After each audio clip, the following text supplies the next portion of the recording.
São em torno de mais ou menos uns 21 slides, mais ou menos uma meia hora aí que nós vamos estar juntos aqui. E caso vocês tenham alguma dúvida, alguma questão, vocês podem me chamar tanto no WhatsApp como também no e-mail. Tá bem, pessoal? Vamos lá. Administração de operações de produção e operações. Ok? Bom, primeiro de tudo, nós temos que começar um pouquinho entendendo a evolução histórica dessa parte.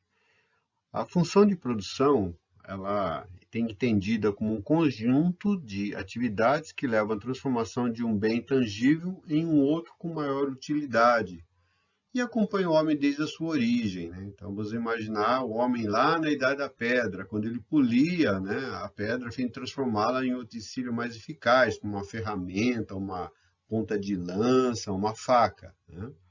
Então, o homem pré-histórico ele já estava executando uma atividade de produção quando ele fazia essa atividade. E nesse primeiro estágio, as ferramentas e os utensílios eram utilizados exclusivamente por quem produzia, ou seja, inexistia o comércio mesmo que de troca ou escambo. Então, ou seja, eles fabricavam as suas ferramentas para uso próprio. Então, não existia o comércio entre eles nessa fase pré-histórica, né? Bom, e aí, com o passar do tempo, né, as pessoas se revelaram extremamente habilidosas na produção de alguns bens, de certos bens, e passaram a produzi-los conforme especificações apresentadas por terceiros, ou seja, já não era mais a sua necessidade, sim a necessidade de outra pessoa que encomendava esses bens, esses objetos, para que essas pessoas mais habilidosas pudessem fabricar. Então surgiram os primeiros artesãos e a primeira forma de produção organizada, já que os artesãos estabeleciam prazos de entrega, né? Consequentemente estabelecendo prioridades, eles atendiam as especificações pré-estabelecidas e fixavam os preços para suas encomendas. Então, ou seja, se eu desejasse algo, eu iria procurar aquela pessoa que saberia fazer aquilo, ou uma roupa, um vestimento, um calçado, uma ferramenta, um tecido doméstico, e eu encomendava isso da pessoa, né? Então, a produção artesanal também evoluiu nesse sentido. Os artesãos, em face do grande número de encomendas, começaram a contratar ajudantes que inicialmente faziam apenas os trabalhos mais grosseiros e menor responsabilidade. Mas à medida que o tempo passava, eles iam aprendendo o seu ofício e os próprios ajudantes iam se tornando novos artesãos. Então, isso foi proliferando e criando uma classe de trabalhadores bem específicos, e isso perdurou por muitos séculos, inclusive, né? Até chegarmos na Revolução Industrial. E a produção artesanal ela começou a entrar em decadência justamente com o advento da Revolução Industrial, né? Com a descoberta da máquina a vapor em 1764 por James Watt, tem início o processo de substituição da força humana pela força da máquina. Então, os artesãos que até então trabalhavam em suas próprias oficinas começaram a ser agrupados nas primeiras fábricas. Essa verdadeira revolução na maneira como os produtos eram fabricados, trouxe consigo algumas exigências, né, que nós vamos ver aqui. Mas vejam, se você imaginar que desde a pré-história até chegarmos aí mais ou menos em começo, né, em meados do século XVIII, você veja quanto tempo demorou, né, para o homem evoluir e partir para uma produção em escala, né? Bom, e essa produção em escala, essa maior produção com o advento da Revolução Industrial, como eu disse aqui, ela trouxe algumas exigências. E quais seriam elas, né, pessoal? Então vamos lá, ó. Padronização dos produtos, a padronização dos processos de fabricação, o treinamento da mão de obra direta, a criação e desenvolvimento de gerenciais de supervisão, desenvolvimento de técnicas de planejamento e controle de produção, o desenvolvimento de técnicas de planejamento e controle financeiro e o desenvolvimento de técnicas de vendas. Obviamente, né, você tendo uma produção maior, ela trouxe consigo todas essas exigências que vieram, né, decorrentes dessa maior oferta, né? Então, você imaginar que eu consigo padronizar produto, métodos de produção, treino a mão de obra, tenho que ter o desenvolvimento gerencial, né, para que eu possa gerir isso, né? As técnicas de planejamento e controle de produção, as técnicas de planejamento e controle financeiro e, consequentemente, as técnicas de venda. Muitos dos conceitos que hoje nos parecem óbvios não eram na época, né? Como o conceito de padronização de componentes introduzidos pelo Eli Whitney em 1790, quando conduziu a produção de mosquetões com peças intercambiáveis, fornecendo uma grande vantagem operacional aos exércitos. Mosquetões, para quem não sabe, eram os rifles, as espingardas que os soldados utilizavam, né, nas guerras. Teve início o registro através de desenhos e croquis dos produtos e processos fabris, surgindo a função de projeto de produto, de processos, de instalações de equipamentos. Então, veja, uma coisa foi puxando a outra. A partir do momento da Revolução Industrial, a gente começa a ter necessidade de um projeto de produto, ou seja, eles teriam que começar também a descrever os processos de fabricação de forma a que você conseguisse ter uma maior produtividade naquela produção. E também as instalações, os equipamentos e tudo mais que fosse necessário à produção. Já no final do século XIX, pessoal, aí já começam a surgir os primeiros trabalhos, né, da administração científica, com o Frederick W. Taylor, o pai da administração moderna, né? E com os trabalhos de Taylor surge a sistematização do conceito de produtividade, isto é, a procura incessante por melhores métodos de trabalho e processos de produção, com o objetivo de se tornar melhoria de produtividade com o menor custo possível. Essa procura ainda hoje é o tema central de todas as empresas, mudando-se apenas as técnicas utilizadas. Óbvio, né? Então, qual que é o objetivo de uma empresa? É produzir mais com o menor custo possível. Então, o Taylor já começou a estudar esses métodos de produtividade, esses conceitos que fizeram com que a administração moderna chegasse onde ela está hoje. E muda-se, obviamente, com o passar dos anos, as técnicas que você vai adotando para conseguir esse objetivo de ter uma maior produtividade com o menor custo possível. Nós já vimos algumas dessas técnicas já nas nossas aulas, né? Vamos dar uma olhadinha e dar uma lembrada. Bom, a análise da relação entre os outputs, ou seja, em outros termos, uma medida quantitativa do que foi produzido, como quantidade ou valor das receitas provenientes das vendas dos produtos e os serviços finais, ou seja, o que é output? É aquilo que foi produzido. O output, em inglês, significa aquilo que sai, né? Então, ou seja, aquilo output, um dado que saiu. Então, o que nós entendemos por isso? É o produto final, em termos de quantidade e valores. Então isso é a ideia do output, daquilo que a empresa produziu e ofereceu ao mercado. Mas, para isso, ela também teve, né, que ter os inputs, ou seja, as entradas, né, ou, entre termos, uma medida quantitativa dos insumos, como quantidade e valor das matérias-primas, mão de obra, energia elétrica, capital, instalações prediais e tudo mais. Então, isso nos permite quantificar a produtividade, que sempre foi a grande indicador de sucesso e fracasso das empresas. Então, o que é a produtividade? A produtividade ela vai ser uma relação direta entre aquilo que entrou, né, com aquilo que saiu.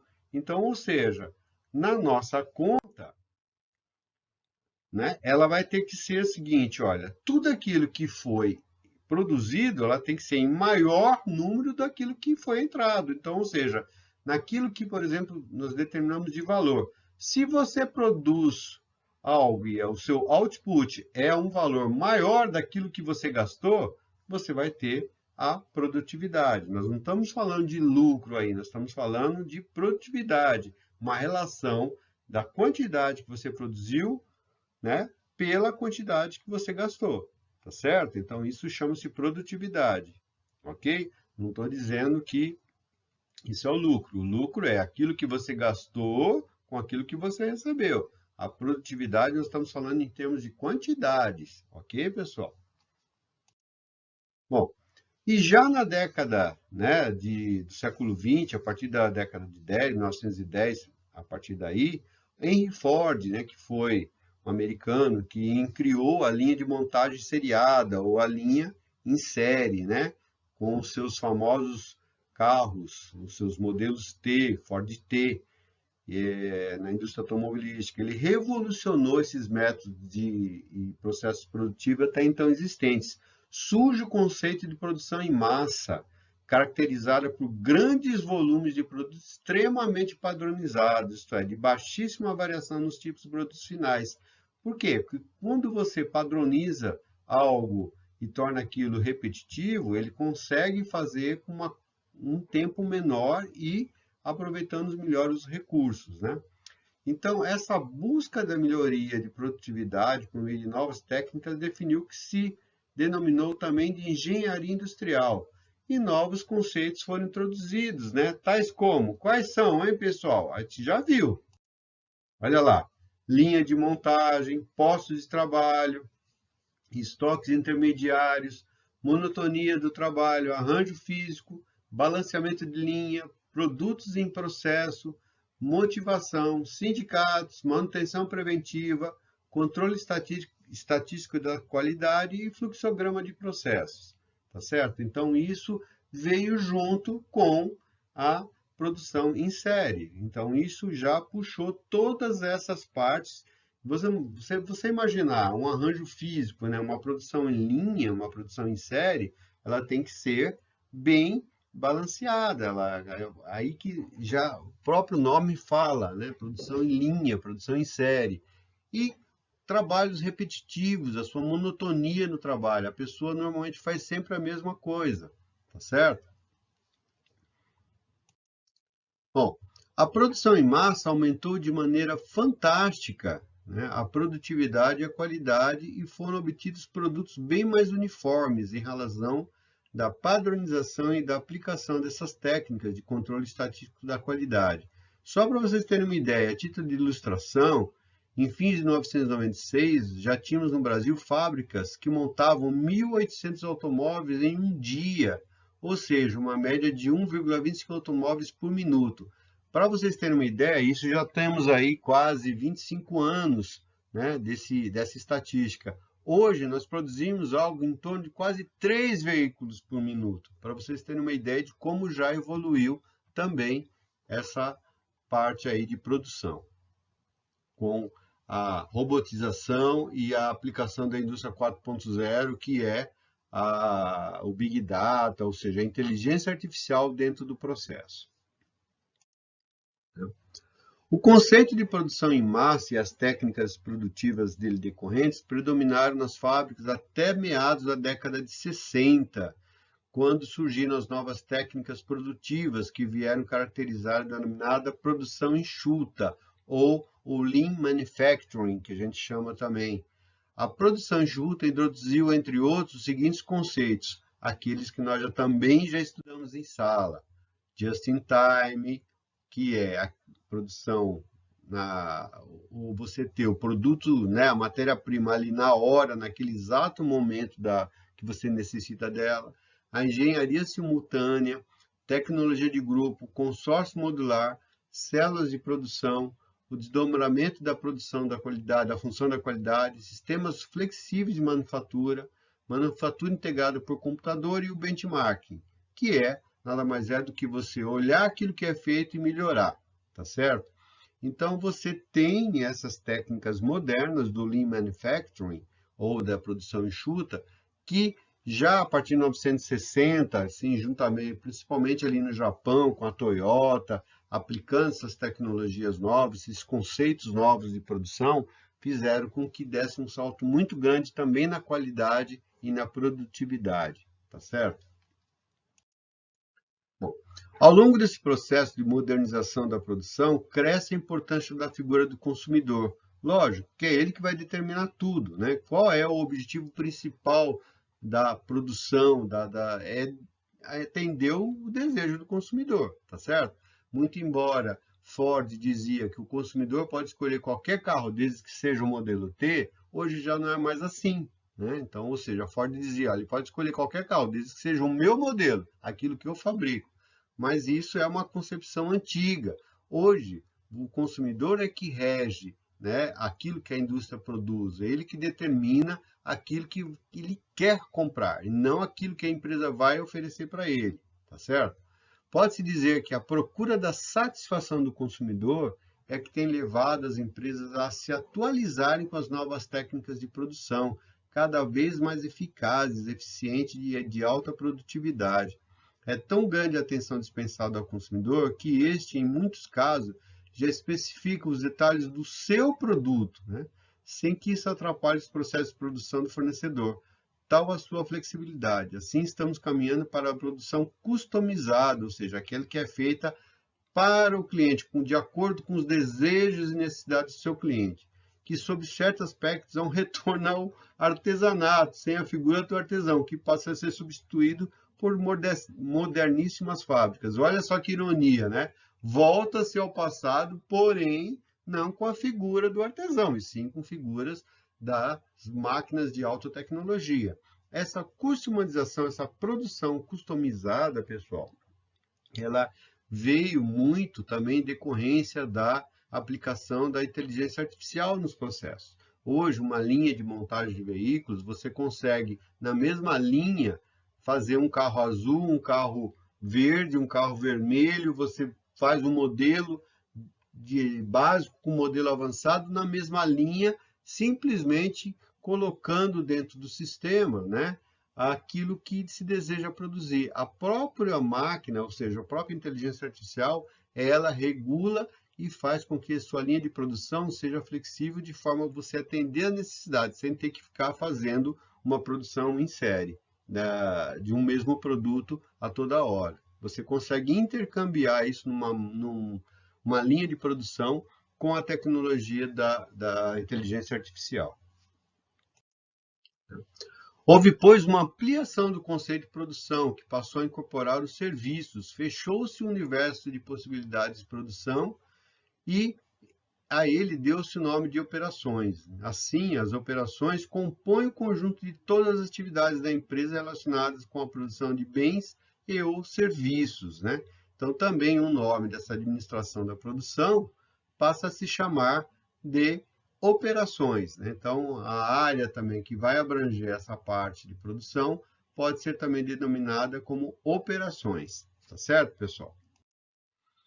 Bom, o fluxo de mercadoria e serviços capitais, olha, com base naquilo que nós falamos até agora, né, que a gente colocou o consumidor como figura principal, e ele vai constituir a base de referência de todos os esforços feitos nas empresas modernas. Atendê-lo da melhor forma possível deve ser o objetivo de todas as empresas. Torna-se necessário que os produtos e serviços estejam à disposição para serem consumidos, devendo estar próximos do consumidor. Logicamente, o consumidor tem a necessidade, tem o desejo de um produto, ele quer que o produto já esteja disponível para ele. E quanto mais próximo tiver, né, a oferta da demanda, melhor, ou seja, mais rápido vai ser a venda e mais fácil vai se tornar também. Tá ok, pessoal? Bom, as empresas necessitam cada vez mais de esquemas de distribuição rápidos e eficazes, com vários depósitos de produtos acabados junto a mercados consumidores, ou esquemas de entrega extremamente ágeis, pois o prazo de entrega é um fator essencial na decisão de comprar, né? A logística empresarial, parte integrante da administração das operações, constitui um conjunto de técnicas de gestão, de distribuição e transporte dos produtos finais, do transporte e manuseio interno das instalações e do transporte das matérias-primas necessárias ao processo produtivo. É aí que entra a logística dentro do ambiente de produção, né? Então, ela vai atuar juntamente com a área de operações ou a área de produção para que ela possa entregar o produto certo, na hora certa, na quantidade correta, com a qualidade devida, no menor custo possível, né? E dentro do tempo daquilo que precisa ser consumido. Então, a logística tem essa importância hoje junto à parte de operações. Por quê? Para que ele possa ter essa agilidade e atender o consumidor da forma mais rápida possível. Então, é importante ter um departamento de logística atuante e bem treinado. Com a globalização das economias, né, e a criação de produtos padronizados em termos mundiais, a exemplo dos carros mundiais, cujas partes podem ser produzidas em qualquer país, né, em países diferentes, o fluxo de mercadorias tende a atingir volumes jamais vistos. Então, veja, hoje você pode, né, ter um produto mundial cujas peças podem ser fabricadas em qualquer país. Você somente vai ter que juntar elas em um determinado momento.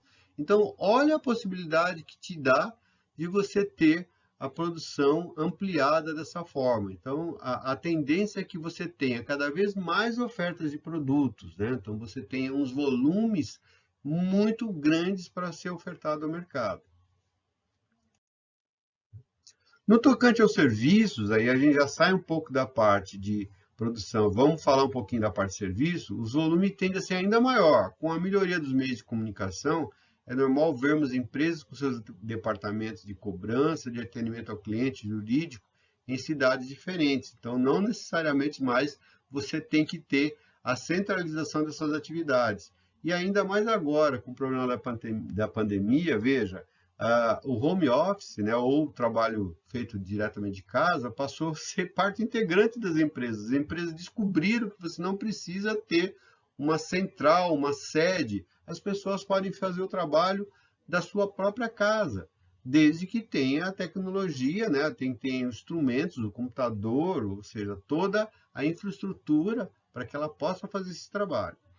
Na área de mercado de capitais, temos o fluxo de dinheiro que, com uma nuvem, vagam sobre o mundo, né, à procura de locais onde eles possam descer, obter o máximo rendimento possível. Então, esses são os que a gente chama de investidores, os investimentos que vão para os países, né? Então, hoje, as modernas técnicas de comunicação bancária faz com que o fluxo de dinheiro passe de um país para o outro, né, ou de um banco para outro, com uma agilidade assim de milissegundos, né? Então, você aplica no país, se tiver como você já tira esse dinheiro. Então, enfim, há essa flexibilização e essa entrada ou saída de capitais instantânea entre os países e as empresas. Tá certo, pessoal? Bom, e por último, né, que a gente tem que dizer, vamos finalizar essa aula com os objetivos da administração da produção, né? Podemos afirmar que todas as atividades envolvidas por uma empresa, visando atender seus objetivos de curto, médio e longo prazos, se interrelacionam muitas vezes de forma extremamente complexa. Como tais atividades na tentativa de transformar insumos tais como matérias-primas em produtos acabados e serviços, consomem recursos e nem sempre agregam valor ao produto final, constitui o objetivo da administração de produção e operações a gestão eficaz dessas atividades. Dentro desse conceito, encontramos a administração da operação de produção em todas as áreas da atuação dos diretores, gerentes, supervisores ou qualquer colaborador da empresa, tá certo? Então, é uma área que abrange um universo vasto também de serviços que a gente pode atuar, ok? E uma área extremamente estratégica dentro da empresa. Tá certo, pessoal? Bom, era isso. O que é importante vocês entenderem dessa aula, né? Das evoluções que houve desde a pré-história até chegarmos no momento atual de produção e que a gente tem que ter em conta que isso não para. Cada vez mais as coisas vão evoluindo de uma forma que faz com que você tenha uma maior oferta de produtos no mercado, né, maior oferta de serviços, né, e as coisas mudam, né? Às vezes tem momentos que a humanidade dá um salto enorme. Vocês vejam que praticamente desde a pré-história lá, houve uma evolução da Idade Média até chegarmos em meados do século XVIII, antes da Revolução Industrial. As coisas eram feitas de forma artesanal, como já o próprio nome dizia, pelos artesãos, né? E a partir dessa época, ou seja, da época da Revolução Industrial, deu um salto tão grande e que fez com que chegássemos aqui. E a coisa não para, cada vez mais evolui, né? Então, a gente vê que hoje as produções passam a ser cada vez mais inteligentes, a aplicação de inteligência artificial nos métodos produtivos hoje é uma realidade, não é mais uma coisa de ficção científica. Você vê robôs trabalhando, né? Você tem cérebros comandando a produção, se autoajustando, se autocorrigindo, né? Atendendo aquilo que foi colocado na programação dele, dentro da mesma linha, produzindo coisas diferentes ao mesmo tempo. Então, isso é uma realidade que cada vez mais vai se expandir e fazer com que haja uma oferta maior de bens e produtos e serviços, né, para os consumidores. Tá bom, pessoal? Ok? Bom, essa foi a nossa aula de hoje. Vocês vão ter uma atividade que eu peço para vocês responderem, baseado nisso, dá uma pesquisadinha aí, falando um pouquinho sobre inputs e outputs das empresas, né, para a gente poder fazer uma atividade. E qualquer coisa que vocês também tenham dúvida, vocês podem me chamar aqui. Tá bom, pessoal? Obrigado, então. Até a próxima. Fiquem com Deus. Tudo de bom para vocês aí. Tchau. Até a próxima.